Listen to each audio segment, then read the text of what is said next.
मस्जिद के पेश इमाम को मस्जिद के अंदर घुसकर सीने पे पिस्तौल लगा दी और जान से मारने की धमकी दी।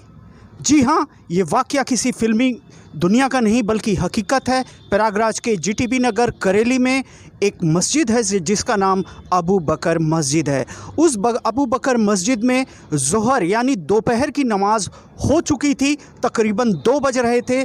तभी एक शेर-ओ-पुस्त भूमाफिया पिस्तौल लेकर मस्जिद में दाखिल होता है और वहाँ के पेश इमाम के ऊपर पिस्तौल तानकर जान से मारने की धमकी देता है और काफ़ी अपशब्द कहता है। परंतु मस्जिद में मौजूद जो अन्य लोग थे उनके सहयोग से किसी प्रकार से पेश इमाम की जान को बचाया जाता है और वो व्यक्ति अपनी जान बचाकर वहाँ से भागता है, जिसकी कि हमने सीसीटीवी फुटेज भी प्राप्त कर ली है। जी हाँ, आपको बताता चलूँ कि वाक़या करेली के जीटीबी नगर में अबू बकर मस्जिद का है, जहाँ पर कल यानी दोपहर 25 अक्टूबर को ये घटनाक्रम हुआ। लेकिन ये घटनाक्रम जब हमने इसमें तफ्तीश की तो इसमें गहराइयों से और भी बात पता चली है, वो मैं आपको बताने जा रहा हूँ। थोड़ा ध्यान से सुनिएगा कि ये व्यक्ति जो धमकी देने गया था, दरअसल इसका नाम राशिद फरीदी है, जो कि एक बिल्डर है या यूँ कह लीजिए भू माफिया है। जैसा कि योगी आदित्यनाथ का कहना है कि वाकई इस प्रदेश में अगर भू माफिया हैं या तो वो जेल चले जाएं या तो प्रदेश छोड़ दें। लेकिन जिस प्रकार से इन लोगों ने कल ये वारदात की है, उसके बाद तो यही लगता है कि योगी शासन फेल हो गया है इन भू माफियाओं को रोकने में। ज़रा भी डर नहीं है। जीटीबी नगर बहुत ही घना मोहल्ला है जहां काफ़ी लंबी तादाद में मुसलमान रहते हैं और उस वक्त ऐसी मस्जिद में जहां पे कि नमाजी होते हैं, उस वक्त जाकर ये शेर-ओ-पुस्त धमकी देता है पेश इमाम को। बात यही नहीं रुकती। जब हमने पता किया तो पता चला कि अबू बकर मस्जिद के जस्ट पीछे एक भूभाग पर, जो कि मस्जिद का ही हिस्सा है, उस पर कुछ निर्माण है जिसमें कुछ किराएदार रहते हैं और अन्य चीज़ें होती हैं जिसका खर्च से ही मस्जिद को ही देखभाल की जाती है। उसका जो भी पैसा मिलता है उस भूभाग का, वो मस्जिद पे ही खर्च की जाती है, उसके मेंटेनेंस में खर्च की जाती है। ये सारी तफ्तीश हमने की। लेकिन जो सबसे चौंकाने वाली बात है वो ये है कि ये राशिद फरीदी आज की घटना के अलावा भी कई बार इस तरह की घटनाएं कर चुका है। 22 अक्टूबर को बताते हैं कि ये लोग आए थे उस मस्जिद के भूभाग पर, वीडियोग्राफी कर रहे थे। पेश इमाम ने मना किया कि भाई ये मस्जिद की ज़मीन है, इस पे क्यों ऐसा कर रहे हो। तो उन्होंने कहा कि ये ज़मीन हम ख़रीद रहे हैं। इस तरह की बातें हुई तो पेश इमाम ने कहा भाई ये मस्जिद का मामला है, मस्जिद की ज़मीन है और इस जगह से मस्जिद का खर्च चलता है, आप इसको कैसे ख़रीद या बेच सकते हैं। ये तो भाई वक्फ की संपत्ति है, मस्जिद की संपत्ति है। बस यहीं से मामला शुरू हुआ। राशिद फरीदी ने काफ़ी अपशब्द कहे। उसके बाद 22 अक्टूबर से लेकर 24 अक्टूबर तक लगातार अलग अलग नंबरों से कॉल आता रहा। पेश इमाम को जान से मारने की धमकियां देते रहे और अलग अलग तरीके से इतने गंदे अल्फाजों का इस्तेमाल किया। वो ऑडियो हमारे पास है जो कि हमने पेश इमाम से प्राप्त की थी, उसको हमने रखा हुआ है, लेकिन हम दर्शकों को नहीं दिखा सकते या सुना सकते क्योंकि उसमें ऐसे अपशब्द हैं। हम जानते हैं हमारे दर्शकों में काफ़ी महिलाएँ और बच्चे भी होते हैं। हम उन चीज़ों को फॉलो करते हैं, कुछ गाइडलाइंस हैं मीडिया की, उसको हम फॉलो करते नहीं सुना सकते। लेकिन वो ऑडियोज़ हमने पुलिस को हवाले कर दिए हैं।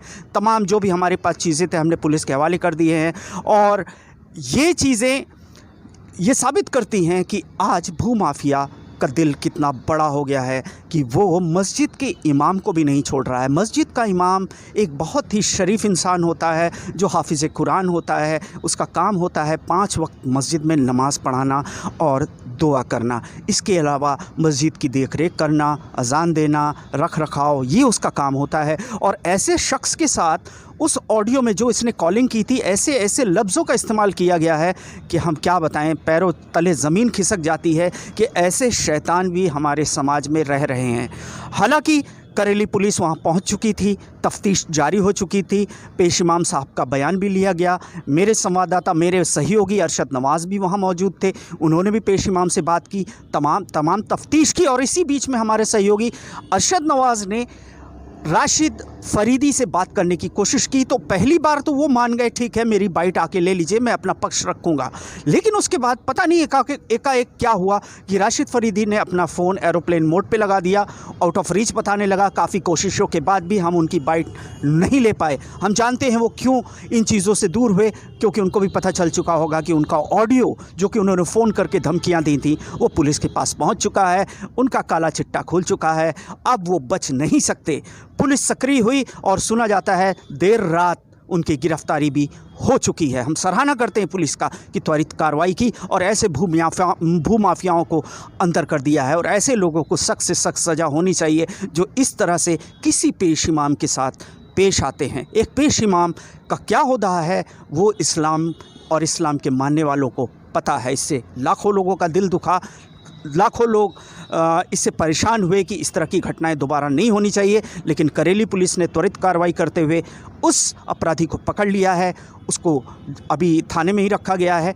अब आज पता चलेगा कि उसके साथ कैसी कार्रवाई हुई। लेकिन इस बीच आप देखिए पेश इमाम साहब ने क्या कहा, पूरी तफ्तीश इस रिपोर्ट में अर्शद नवाज़ मेरे सहयोगी के साथ। पूरा तफसील से बताइए। तफसील ये है, राशिद फरीदी किसी आदमी का नाम है जिसको मैं जानता नहीं था। जुमा के दिन तकरीबन 10 बजे 11 बजे के आसपास एक आदमी पीछे मस्जिद की बिल्डिंग की वीडियो बना रहा था। वो आदमी अजनबी था मेरे लिए। मैंने उससे पूछा कि आप वीडियो क्यों बना रहे हैं, तो उसने कहा कि ये बिल्डिंग बिक रही है।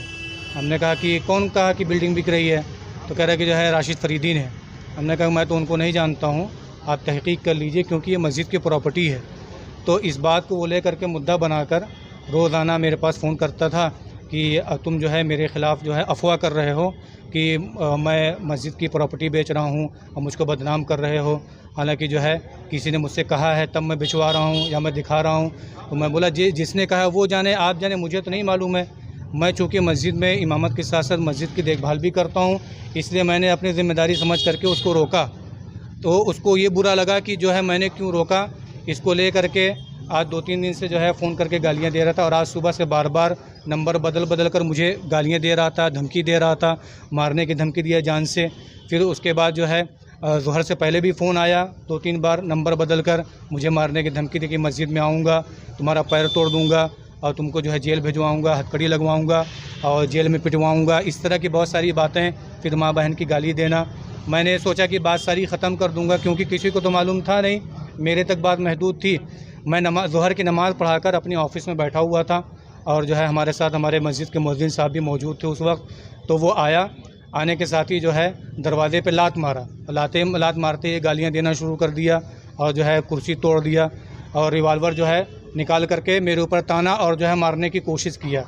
और फिर उसके बाद जो है जब हमारे चिल्लाने पर जो है मस्जिद के कुछ हजरात और जो है मेरे दोस्त लोग आसपास थे भाग करके आए, तो उसको जब पकड़ लिया और छीनना शुरू किया तो उसने रिवाल्वर को जो है अपनी चड्ढी अंडरवियर में डाल लिया उसने, और फिर जो है मस्जिद से बाहर भागने लगा।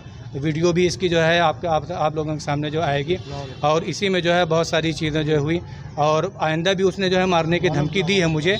ये बात आपको बताना ज़रूरी है कि जो है आइंदा भी धमकी दे कि इस बार तो बच गए हो, अगली बार नहीं बचोगे, तुमको मैं जान से मारूंगा। इस तरह से उसने जो मुझे धमकी दिया। ठीक है, तो जो लोग ज़मीन जो थी पीछे वो ज़मीन है या मकान है, और जो मकान है क्या वो वक्फ का है, मस्जिद की प्रॉपर्टी है? वो मस्जिद की प्रॉपर्टी है, और उसमें बिल्डिंग जो है कमरे कुछ बने हुए हैं मस्जिद के, वो मस्जिद के यूज़ में है, और वो जो है किराए पर उठा हुआ उसका किराया आता है, वो मस्जिद के इस्तेमाल में है।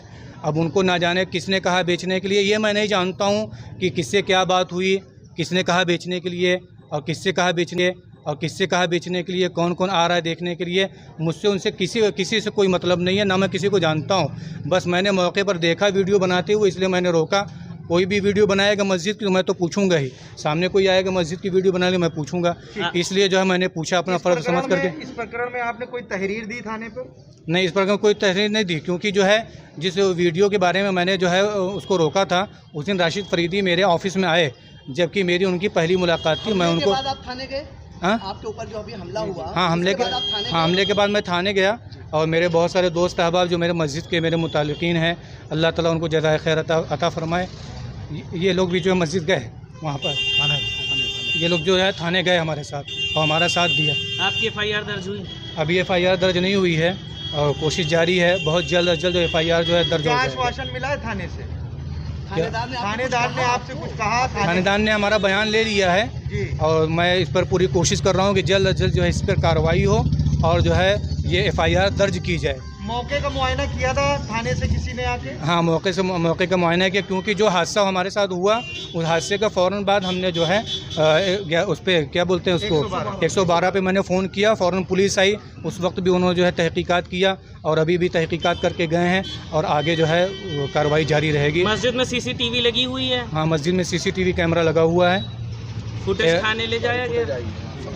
हाँ, ले गए पुलिस वगैरह भी आए थे, वो लोग थाने पुलिस ले गए। उन्होंने पूरी फुटेज देखे भी और तहकीक भी किया, लेकर गए भी। आप अपना तारुफ बता दीजिए। मेरा नाम फ़खरुल हसन है और मैं दारुल उलूम देवबंद से जो है फ़ारिग हूँ, तासमी लिखता हूँ।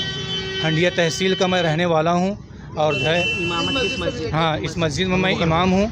अबू बकर मस्जिद करेली, अबू बकर मस्जिद अबू बकर सिद्दीक़ रज़ियल्लाहु तआला अन्हु करेली इलाहाबाद। इस मस्जिद में मैं 5 साल से इमामत कर रहा हूँ। और जो है और आप हज़रात से मैं दरख्वास्त अपनी तरफ से करना चाहूँगा, जो लोग मेरी वीडियो बना रहे हैं या मेरा बयान ले रहे हैं, जैसे मैंने बयान किया है वैसे जो इस बयान को आगे बढ़ाएं और पूरी कोशिश ये करें कि ये बयान जो है आखिरी तक जो है पहुँचे और इसकी जो है कार्रवाई हो। और जो लोग यहाँ मौजूद हैं, हमारे मुसल्लियान या इसी तरीके से जहाँ तक मेरा पैगाम जाए, मैं ये अपनी तरफ से आप लोगों को पैगाम देना चाहता हूँ कि हालात इतने ख़राब हैं कि अब आपकी मस्जिद के इमाम और मुअज्जिन भी जो है महफूज नहीं है, इसलिए आप लोग जो है उनकी हिफाजत की ज़िम्मेदारी ख़ुद उठाएं। ये मेरी अपील आपकी तरफ से दरख्वास्त है, मुअद्दबाना दरख्वास्त है कि आप उनका साथ दें, वरना हालात ऐसे हो गए हैं कि अब हम लोगों को भी जो है मारा जाएगा और